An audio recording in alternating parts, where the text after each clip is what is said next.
This is the Leitmotif and Movement Podcast, a father and son's journey into the vast worlds of music. I am your host, Mike Ficklin, and joining me on this epic musical journey is my son, Michael Ficklin. This show is dedicated to the discussion of music and introducing Michael to music from the past and present. We will mainly be discussing the genres of rock, hard rock, and heavy metal. We will also from time to time dive into film and video game scores, and we'll sprinkle in some surprises along the way. Michael, what have you been listening to this week? I have listened to the latest Killswitch Engage record. I liked it. Yeah? Also listened to bit of Periphery. Also my giant playlist. Circling back to that Killswitch Engage record real quick, do you got any particular favorite songs on it? It's probably between Forever Aligned and Abandon Us. Okay. Yep, both of those are pretty good songs. I like Collusion also. Mm-hmm. Which Periphery records did you go and revisit? Most of them.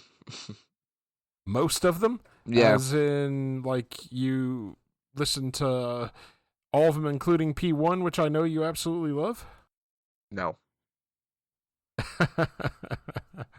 That, I'm gonna be honest, that will never be listened to. I will. Well, I guess I'm gonna put it on our Okay, our little okay, road, okay. since you want to be like that. I dislike it. To be fair, I don't think they're very fond of it either. So No, I know that they made a remark once about it. anything else you've been listening to? Nope. For me, I have listened to some more Anthrax. I got through another record featuring John Bush. I'm still not sold on the John Bush era of the band. I still feel like Joey Belladonna is definitely the better singer for this particular band, and that's not an indictment on John Bush. John's good.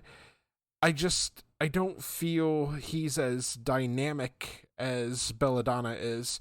I listened to Volume 8, The Threat is Real, and it's okay.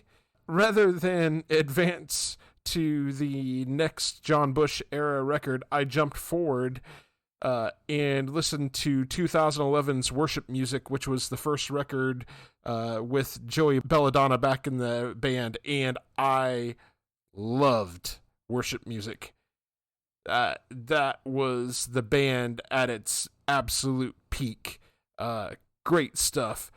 So, at least I have more Joey Belladonna goodness to come. Also listened to the new EP from Across Oceans called Coralea. I figured you'd be excited about this one, Michael. This thing just goes heavy as hell, but it has some really brilliant melodic moments. The Berlin prog metal act does not disappoint, and it definitely leaves me wanting more. Also decided to check out a band that I'd never listened to before, but came highly recommended. Listen to the band, I believe it's pronounced Sour, or maybe Sayer, spelled S-A-O-R. I'm not particularly sure which way it's pronounced, but I listened to their new record, Amidst the Ruins, and let me tell you something, this album absolutely rocks. I had never heard these guys before, but like I said, they came heavily recommended to me by a few people. So the band, they're a Scottish band, and they play sort of atmospheric black metal. To say that I was impressed would be an understatement. This record combines the best of black metal with like some Scottish and Celtic influences. It creates a really cool vibe that I totally enjoyed thoroughly. I definitely will be taking a deep dive into their back catalog. This record was an absolutely amazing experience through and through, and it gets one of my recommendations of the week.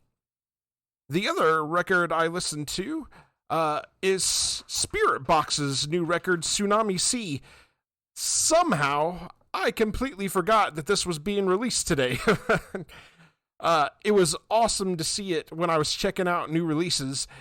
This is their second full album, and I very much enjoyed my time with it. The band continues with its blend of elements from the metalcore, progressive metal, and djent genres. It feels like a step forward for the band. The complexity is ratcheted up in the musical compositions, and the band also brought in some additional electronic elements. So, in my time listening to it, I was reminded of Periphery. While there's not as much, Guitar Hero pyrotechnics compositionally, the music does feel very Periphery-like. This album also gets a high recommendation from me this week. Michael, anything else you want to talk about before we move on to our next segment? Nope. All right. So, with that said, we'll move on to our next segment. This is the Art of Discovery, wherein we check out some unsigned bands or maybe bands you've never heard of and give them a little love. Our first song in this segment is from a band called Beware the Gong. They're an orchestral black metal djent progressive jazz noise band, and this is their song, The Elephant Man as a Distinguished Gentleman Sipping His Tea.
And again, that was Beware the Gong with their song The Elephant Man as a Distinguished Gentleman Sipping His Tea. And that comes from their brand new 2025 album titled Eternal Rain. You can purchase the record digitally on the Fake Nose Records Bandcamp page, or you can purchase the album on vinyl from ElasticStage.com. Michael, what did you think about that song? I feel like it was gonna jump to that heavy guitar. Yeah, it comes at you unexpectedly all of a sudden, doesn't it? Yes. It does. The whole thing feels just really epic, man. Yeah. It feels huge. Yes. I love it. Me too. I listened to the whole record. It's an amazing experience. All right. Our next song is from a band called Deep Root. They're a deathcore band from the Netherlands, and this is their brand new single, Gemini.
And once again, that is Deep Root with their song Gemini. You can purchase this song and their other material from their Bandcamp page. Michael, what did you think about that one? Heavy metal. Yeah, dude. Yeah.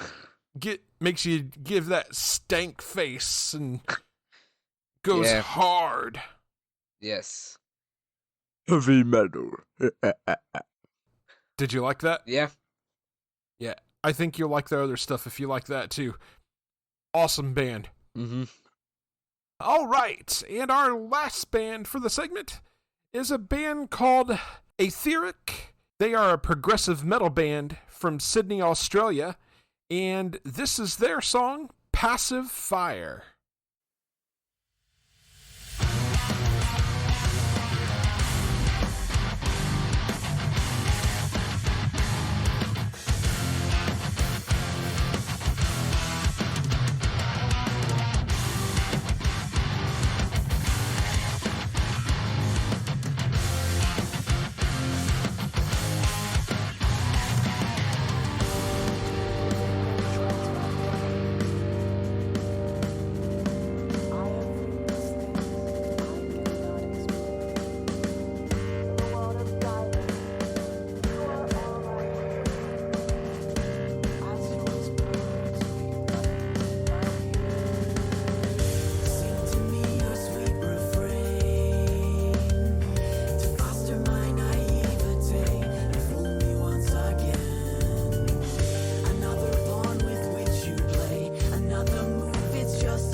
And once again, that was Etheric with their song Passive Fire.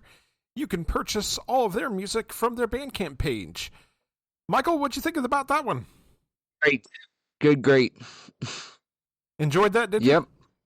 Yeah, all their stuff that I've heard so far is really good. I've been very impressed. I really enjoy the singer. The guitar work is fantastic. Yeah. Yes. I'm excited to see what else they come up with. I believe these guys are like a brand new band. I think they're new. I mean, literally new. Just started putting out music this year. Oh. Ew.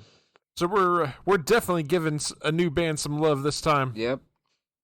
Michael, you got anything else before we close up this segment? Nope. All right, well, we would like to thank all of the bands featured on tonight's segment for letting us play a song from each of them. And if you would like to have a song played on this segment on future episode of the show, just reach out to us via our social media or shoot us an email at lightmovepod@gmail.com.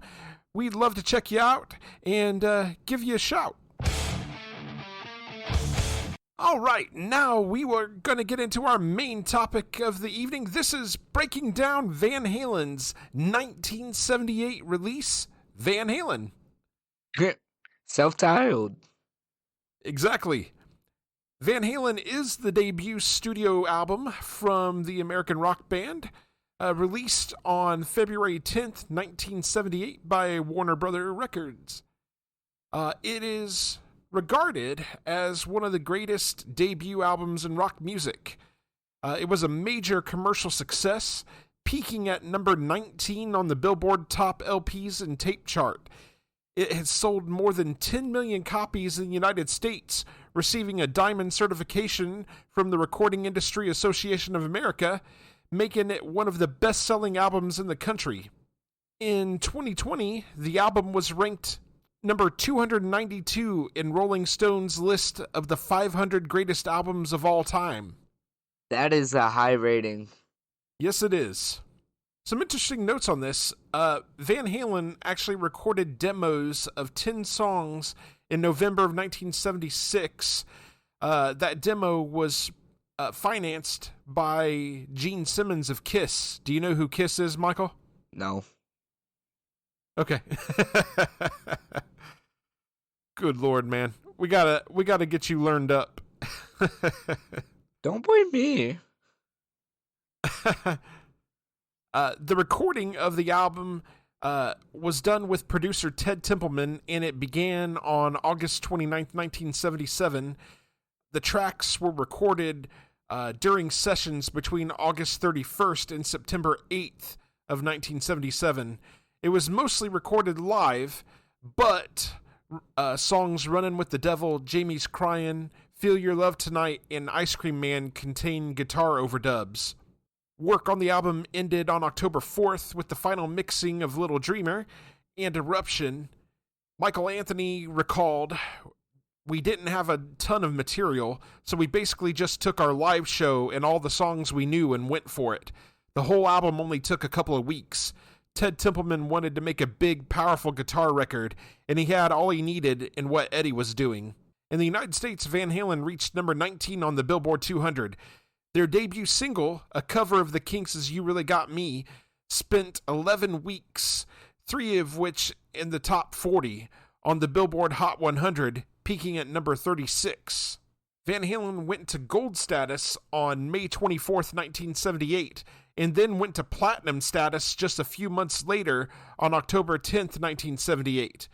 In less than a year, the album had sold more than 1 million copies in the US alone, meaning that the album was already a great success. On October 22nd, 1984, the album went to 5X multi-platinum status.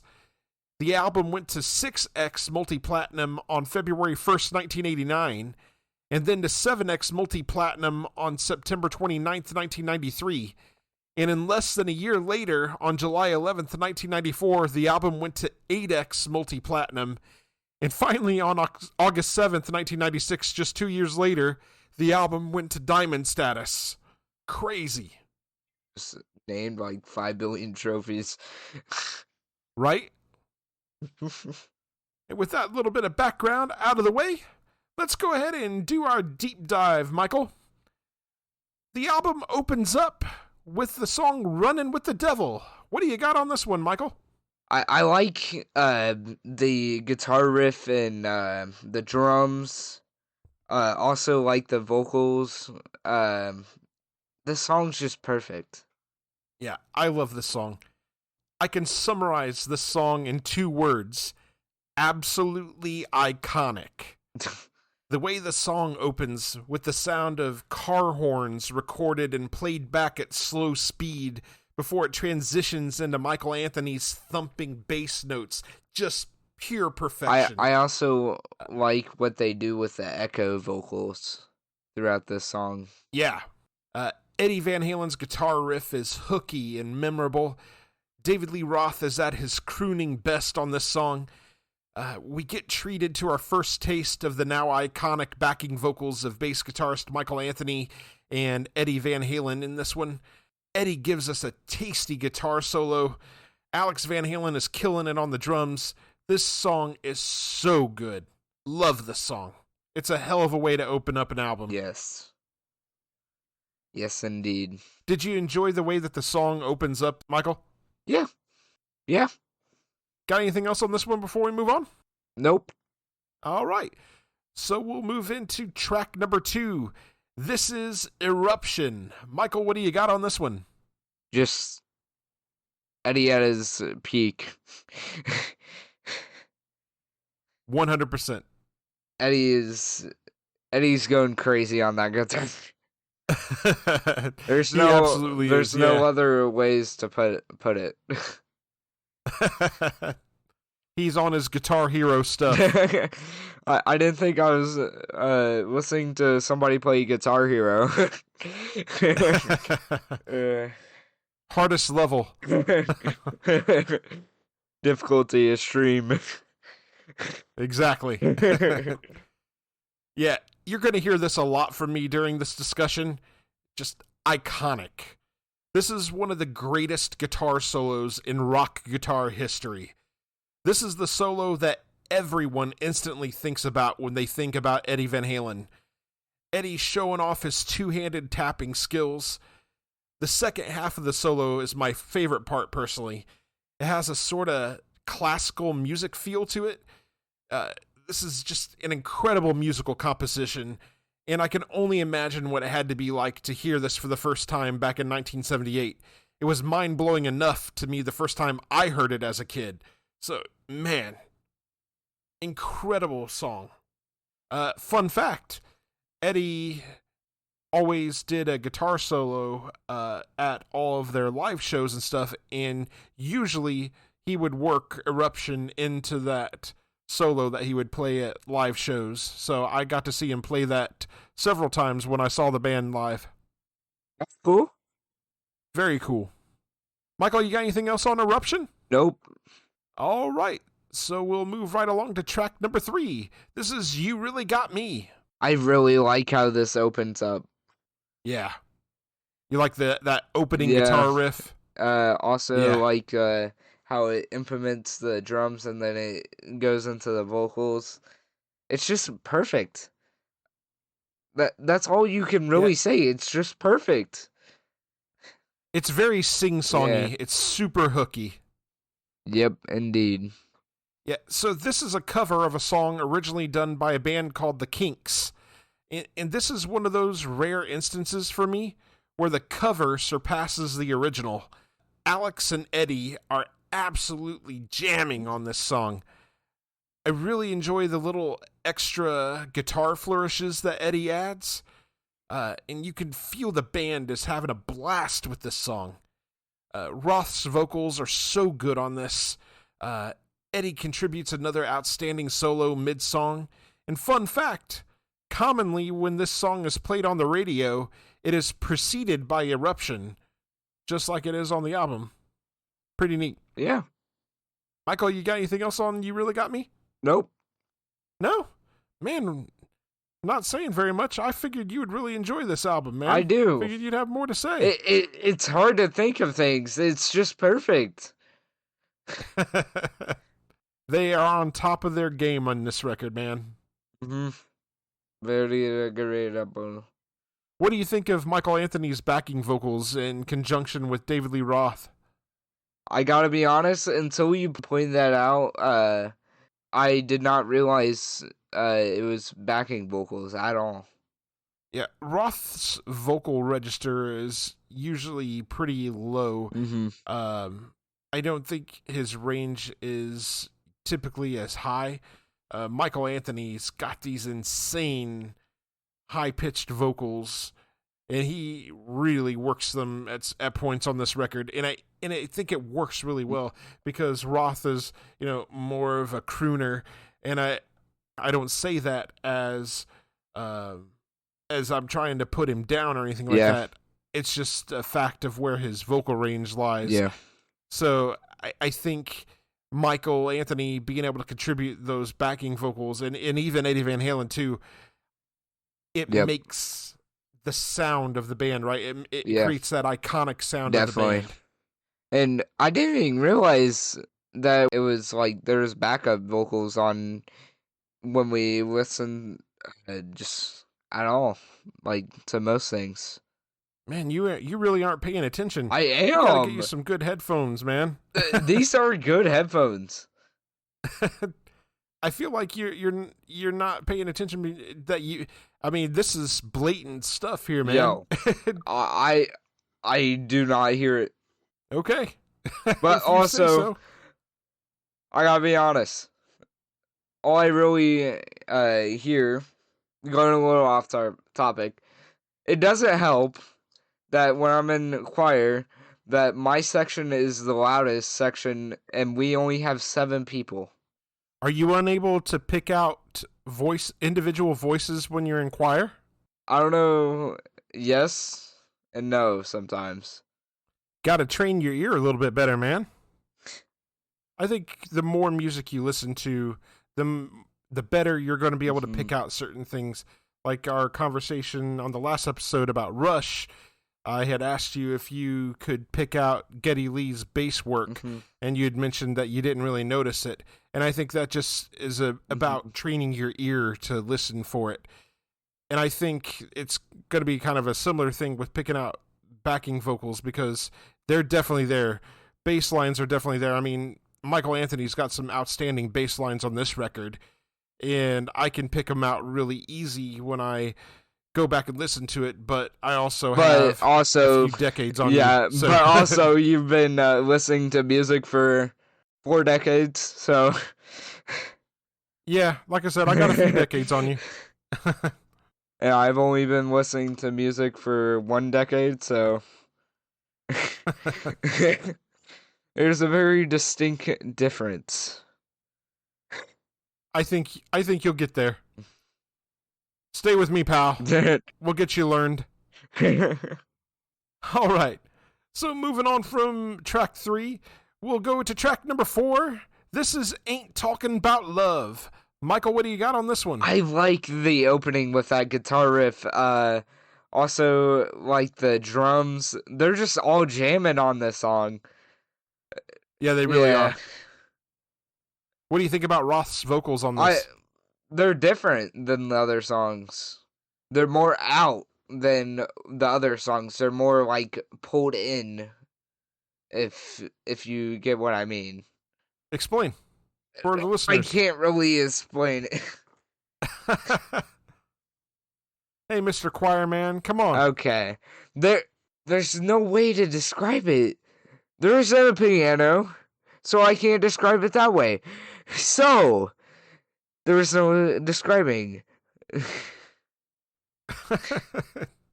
Yeah, to me, Ain't Talking About Love is perhaps the most anthemic song on the record. Eddie's opening guitar riff is dirty and gritty. Yeah. There's a killer bass line from Michael Anthony on this one. David Lee Roth's lyrics to this song are subversive and fun. We get treated to a brief Eddie Van Halen solo around the halfway point. And the ending piece of this song where they chant, "Hey, hey, hey," is legendary, man. Yeah.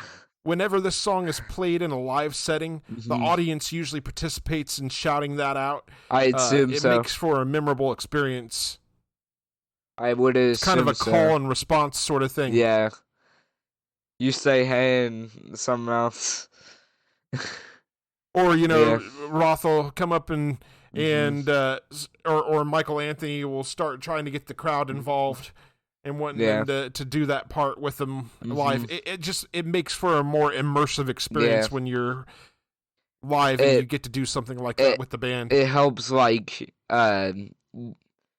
increase the chances that people would come back because you're making it a better experience for them because you're including the crowd instead of just 100%, keeping yourself. You're engaging them. You're not just singing at them. You're getting them to participate. Yeah, basically. Yeah, I love it when bands do that. I think most bands really, the more the crowd is into a live show, the more they get out of it while they're on stage, and the more energy they put into it and stuff. So, yeah, all the times I've seen Van Halen and I've seen them play this song. This one is one of those songs that gets the crowd up and going. Yeah, gets the crowd singing full throated and stuff. It's just a really hooky song. I was gonna add, going a little off topic again. Kind of relating back to the show that we went to go see Periphery at, they kind of did include the audience a little bit, if I remember right, on a few songs. Yeah, on a couple of them. Not much, but on a couple of them. But also, most of the songs they performed was screaming vocals, so not everybody can do screaming vocals. I think a better comparison would be when we went to go see Sammy Hagar last summer. That would probably... Lots of people singing along, and Sammy's encouraging people to sing along and stuff like that. So weather. Hate it. Yeah, it sucked. That was the worst part of it. Walking back and forth. But at least the show was good, what we got to see of it. Didn't we calculate to be that we only missed a few songs? Or Yeah, I think we missed 3 or 4. It wasn't too bad. Yeah. Michael, you got anything else on Ain't Talking About Love? Nope. All right, so we'll move on to track number 5. This is I'm the One. Michael, what do you got on this? I really like this guitar solo at the beginning. It's so perfect. And then adds in the drums. It goes so well. And then you hear David come in. It's just perfect. Just perfection. 100%. And I agree with you. That outstanding opening guitar riff from Eddie Van Halen. It's killer. It's chef's kiss. Yeah. This is a really upbeat number, sort of boogie. Alex is rolling on the drums on this one. Eddie's guitar work is technical and blazing. He's absolutely on fire on this entire song. Eddie was a pioneer for this time. 100%. I can only imagine what it had to be like listening to this record in 1978 when it came out, man. Because there was just nothing like it. Who was around that was popular back then? I mean, you had your Led Zeppelins. Yeah. You had your Beatles. I think Aerosmith was around. I know you're not familiar with Aerosmith yet. We're going to get to them eventually. But you had Black Sabbath. So you had bands that were around. Deep Purple. Deep Purple's another one that would have been around. So you had a Kiss also. So you had other bands around, but nobody was playing the guitar or the way that Eddie Van Halen did. Just nobody. And Queen was around back then, too. Yeah, Queen was. Predating Van Halen, you had Jimi Hendrix, and Hendrix is widely regarded as one of the greatest guitar players ever as well. We are definitely going to get to some Hendrix because I love Jimi Hendrix. So, you ever heard of Jimi Hendrix or ever heard his name? You're in for a treat, mate. Back to the song. I mean, the band seems to be just having a blast with this song. It's a really fun listen. Yep. I tell you, I really love the little doo-wop breakdown towards the end of the song. It's totally unexpected, but it works. It just works so well. Yes. Yeah. It just comes out of nowhere. Right. The music's just super upbeat, and then it just stops. And you get the little doo-wop section. It's phenomenal. You may think it's over, and then it goes, do it. I love it. It's that's one of my favorite moments on this entire record.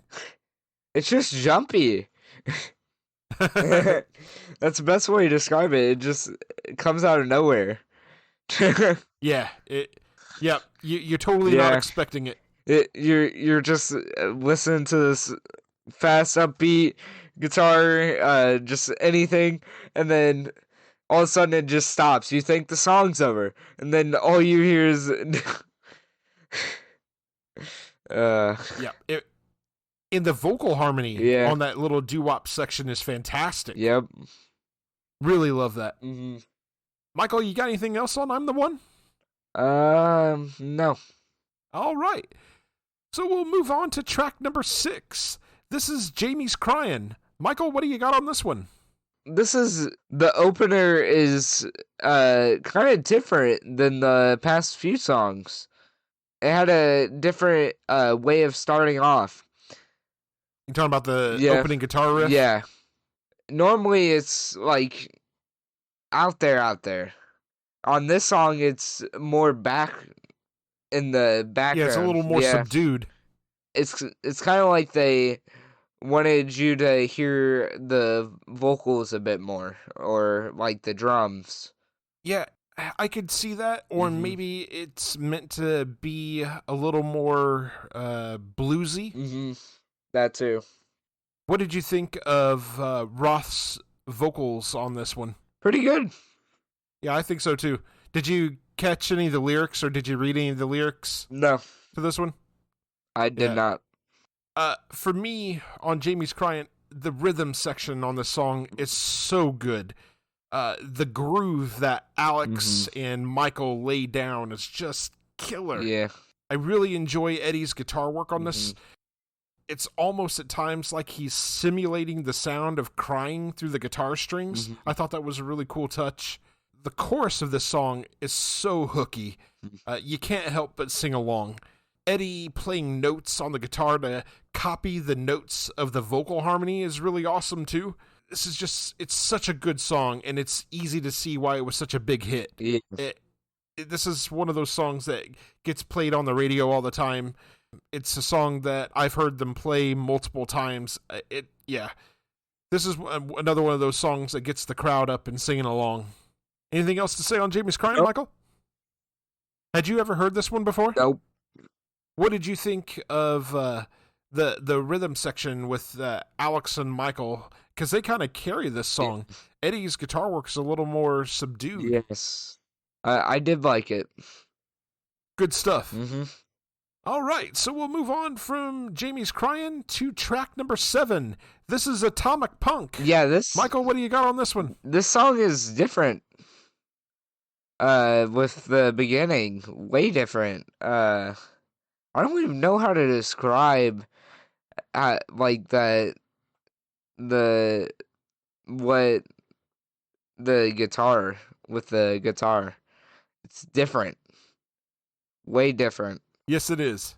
Kind of got a grungy sound to it. And then it moves in, and it has Eddie's moving back and forth between like actual pretty good riffs, and then the beginning like riff. It's pretty good. Pretty good song. Pretty good vocals from David and everything. The whole 9 yards. Yeah, I love the opening guitar work on this song. That main guitar riff, I agree. It's absolutely killer.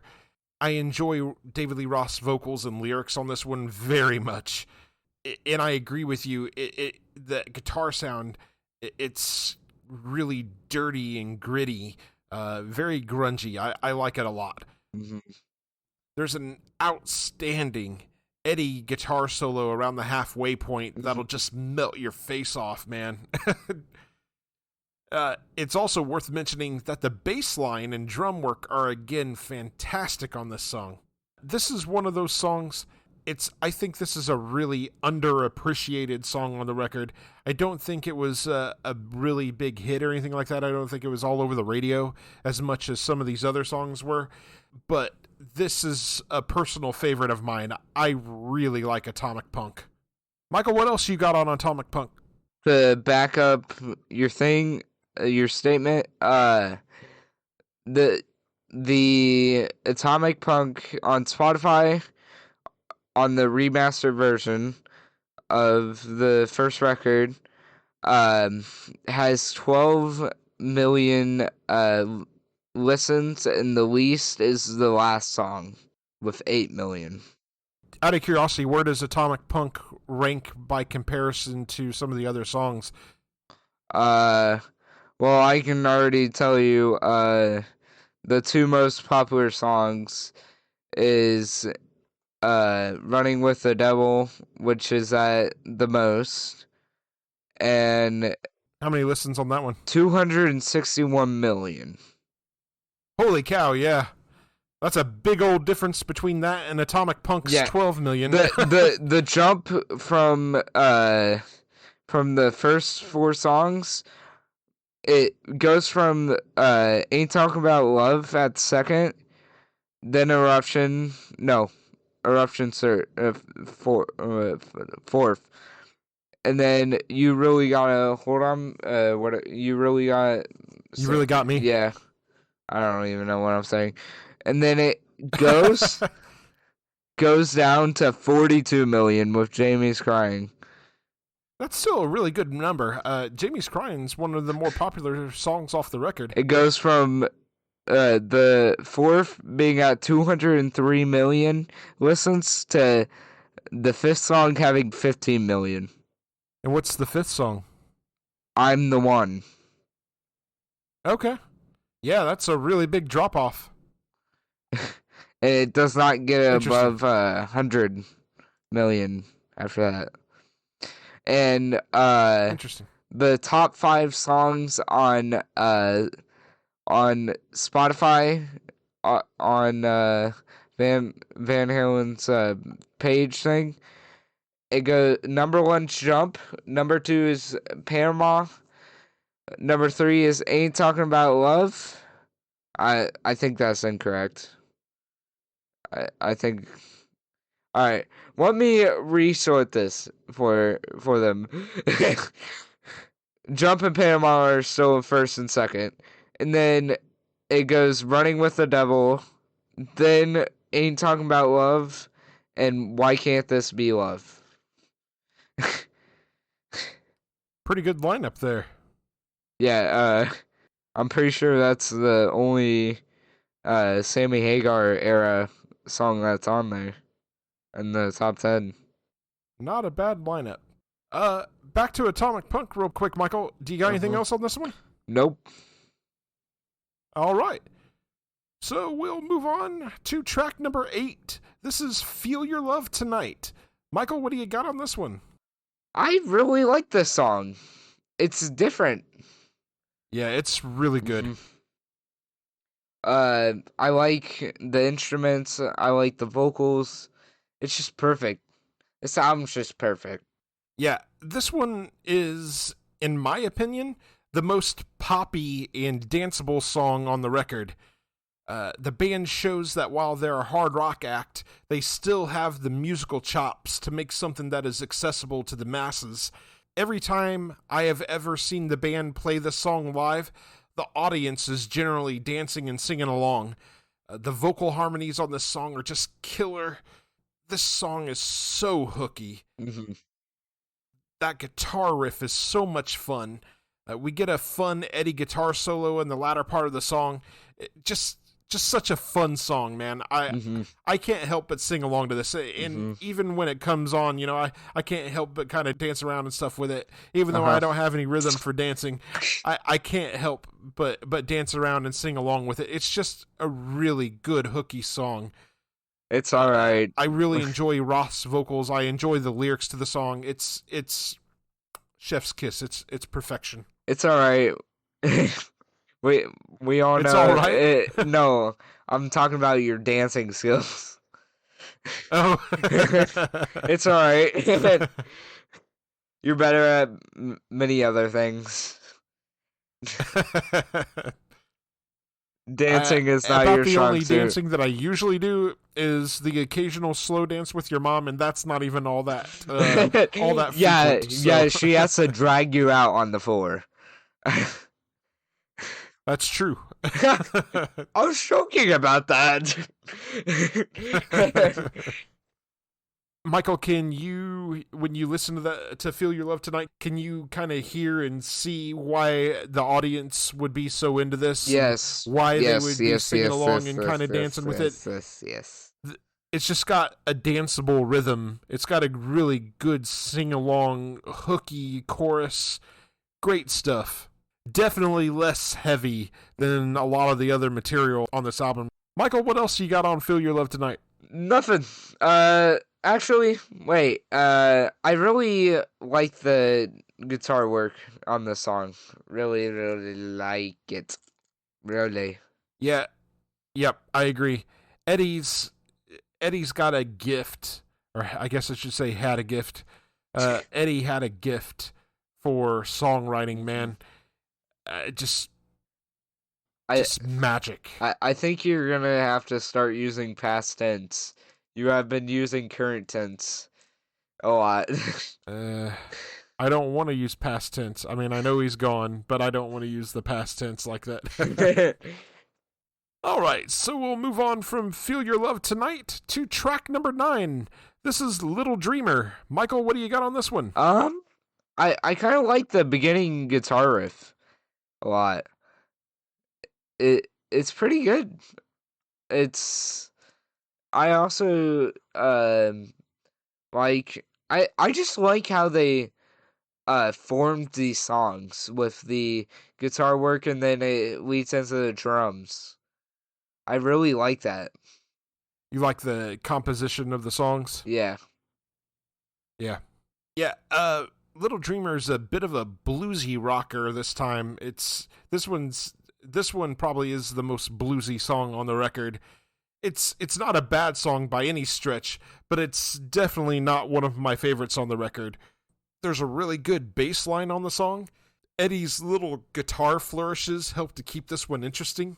There is a really solid guitar solo around the halfway point. And I will say that the best thing I can say for this is that this bluesy style of song works really well with David Lee Roth's vocal style, I think.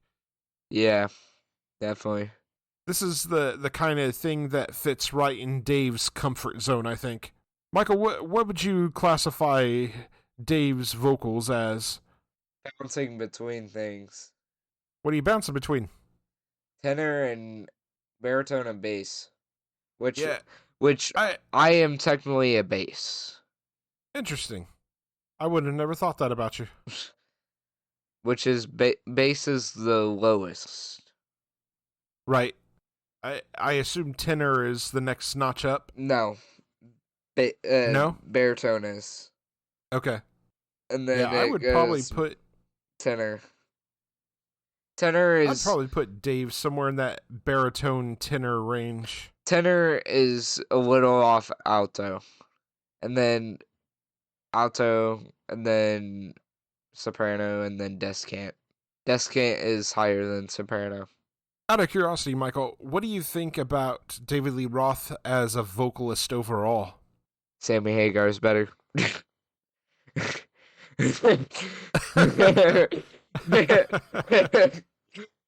Dave's not the most gifted singer. However, he's a hell of a showman. Whenever I've ever seen him live, or even when I've seen them on old video, he has a way with the crowd He's a consummate showman. He's a phenomenal frontman live. He's got a lot of energy. He likes to engage the crowd and stuff like that. He keeps the crowd interested. He's just not the greatest singer in the world. He's got a certain comfort zone and he tries to stay in it. But he's that's definitely not as gifted as Sammy. That's what I've seen. He stays in his vocal range. And that's why I was having so much trouble trying to rank his voice, because I have to, if I were to know how high he could sing, like Sammy can sing up to probably a high soprano, close to descant, and it's hard to rank David's voice because I can't tell how high he can sing. That's really what my point is. I can't really. That's why I was having so much trouble. I get it. Roth's vocal style is very unique. I wouldn't call him the most gifted vocalist of his time, or even amongst all of the other singers from the 80s heavy metal movement that kind of took inspiration from Van Halen. He's not even the most gifted singer among all of those, but he makes up for that in pure showmanship. I think, and he also makes up for it in his lyric writing. He's got this very subversive sense of humor, so most of his lyrics aren't really meant to be taken all that seriously. He's just having fun. And I honestly think that's why when you see the debates or hear the debates about who's the better singer, Sammy or Roth, a lot of people like to lean towards Dave for a couple reasons. Number one, Dave represents the original lineup of the band. And number two, they associate the Dave era with this good time, party, danceable, fun music. Because so when Sammy joined the band, they matured a bit and changed their sound. So what I'm hearing is nostalgia, is basically what I'm hearing. As they say, nostalgia is a hell of a drug. Michael, you got anything else on Little Dreamer before we move on? No. I think we went off topic. I think we made our whole entire new song. Just debating. That's the fun of doing this show, though, is to have these little sidebar discussions. So, we'll move on to track number 10. This is Ice Cream Man. Michael, I can't wait to hear what you have on this. This will be the only song I will say this on. It's just straight blues. To me. I don't see this as a blues song. I think it's more of like a rockabilly rhythm and blues kind of song. I think this song is probably my least favorite on them. Any particular reason why? You want to elaborate? It just really didn't stick out to me. What'd you think about the opening of the song with just Roth and an acoustic guitar? Yeah. It's different. Yeah. This is another cover song. And as silly as it is, I really like this song. The way the song opens with just Roth and the acoustic guitar is just perfect. And again, for the style of the song, I think Roth's vocals really shine here. The song gets much better once the full band kicks in. We get an awesome Eddie Van Halen guitar solo around the halfway point. This is the sort of song that is considered sort of a Roth-era staple. It's really heavy on the innuendo with a side of subversive humor. Really fun song.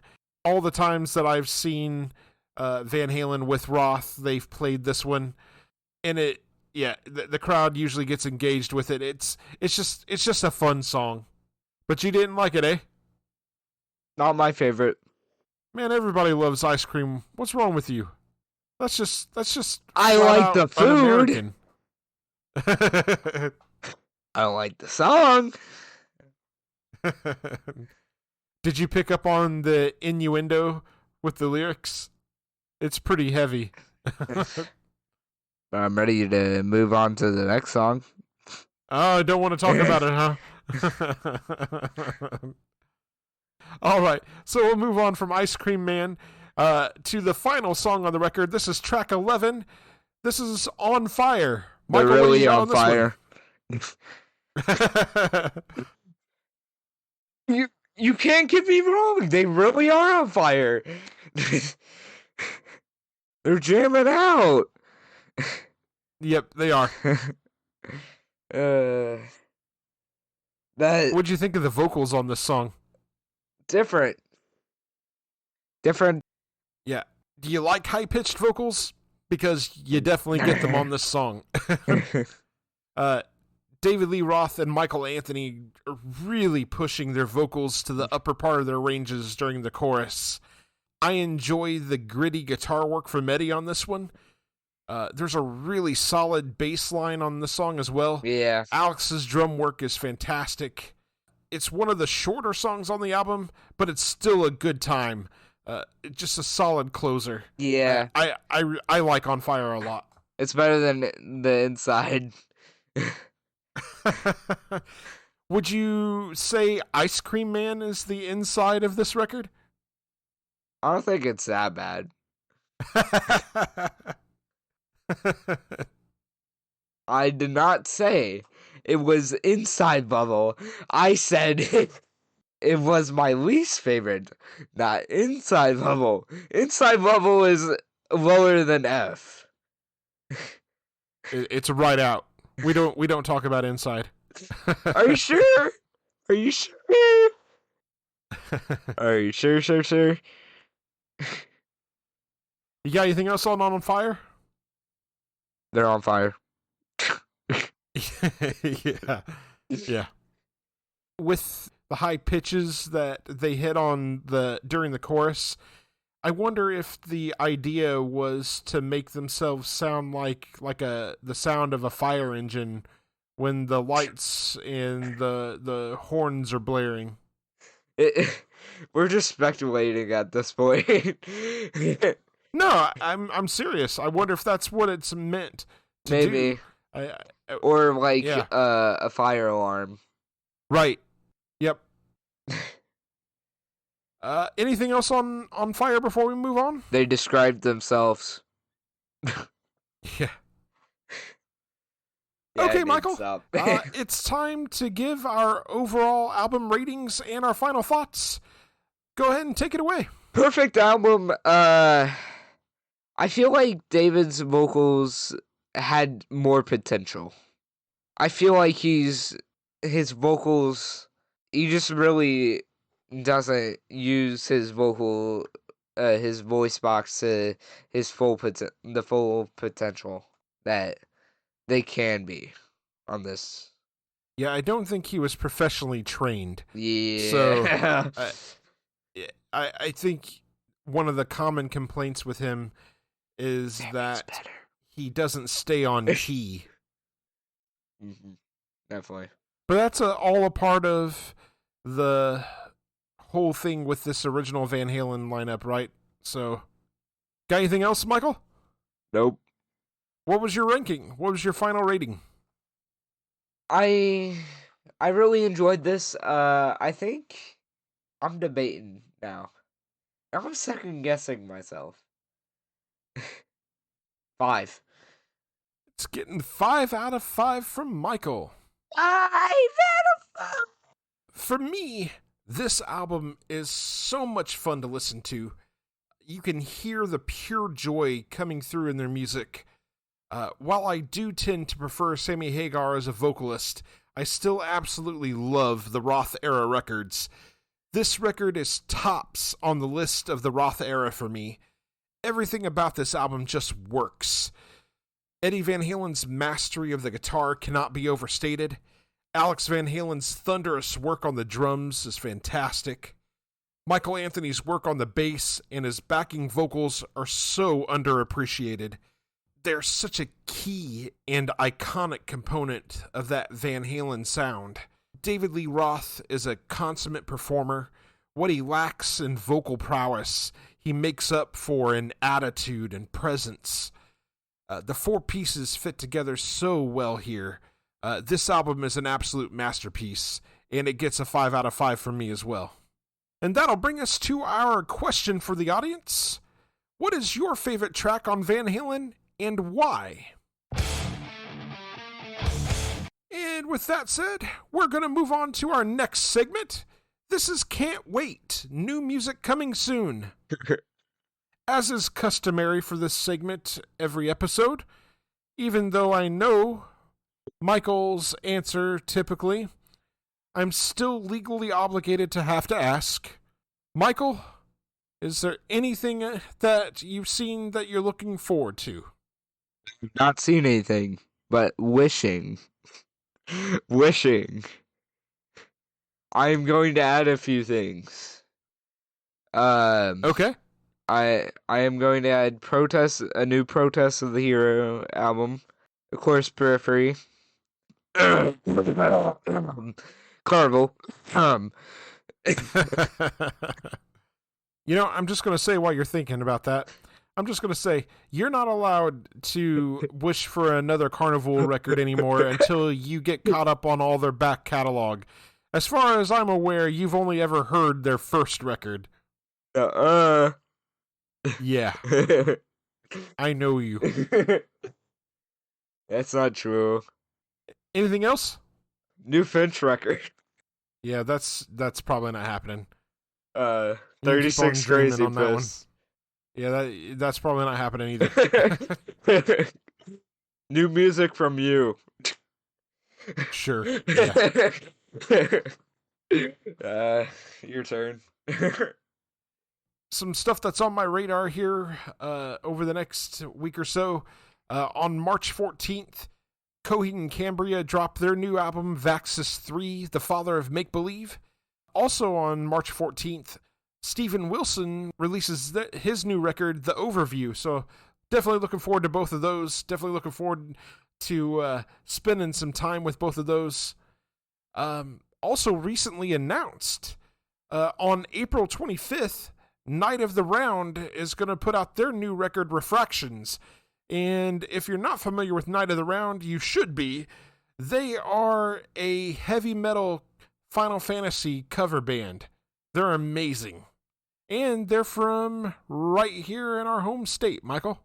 On May 30th, Vildharda puts out their new record, Where the Forest Sings Beneath Trees of Eternity. And on June 13th, Fallujah is putting out their new record, Xenotaph. So definitely looking forward to all those records as well.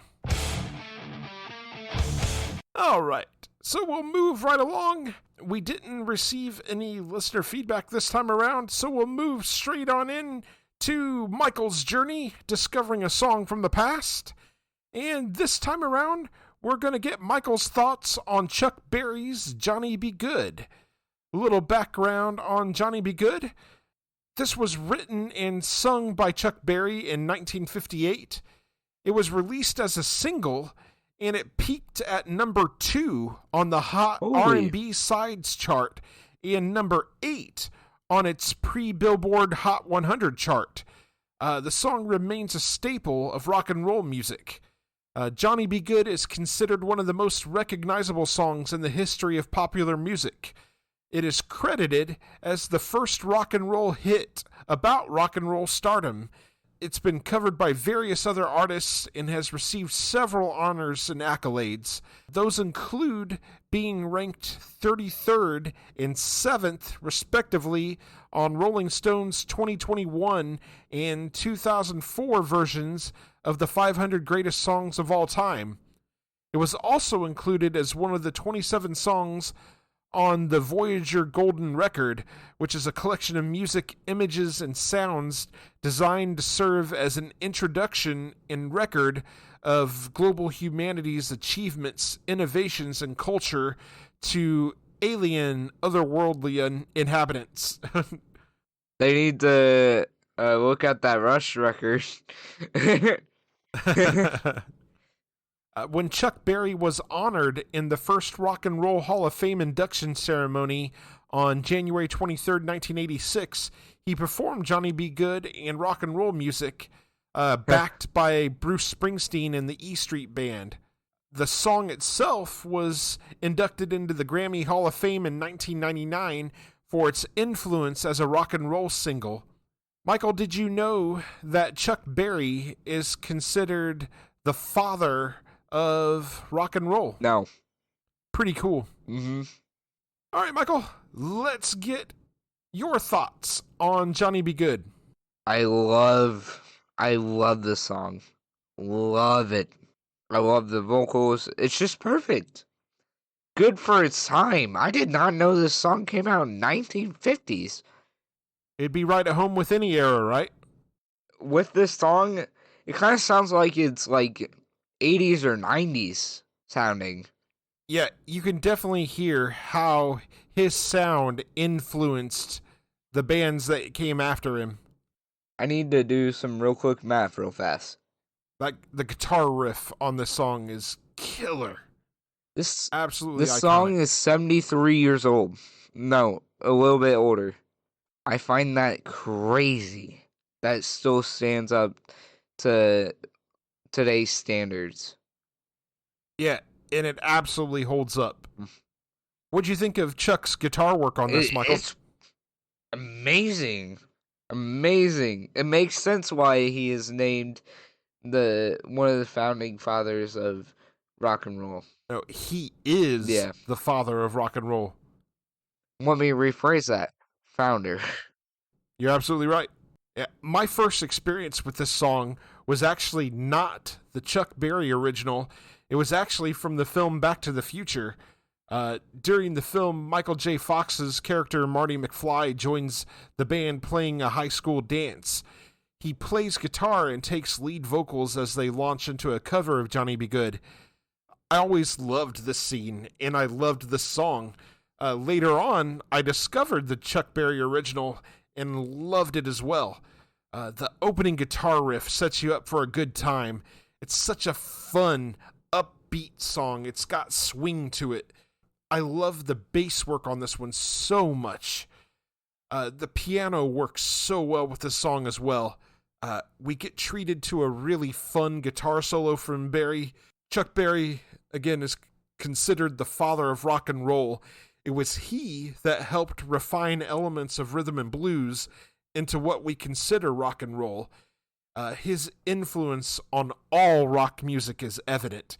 His status as the pioneer of rock and roll is absolutely unquestioned. Love this song. Love him. Amazing.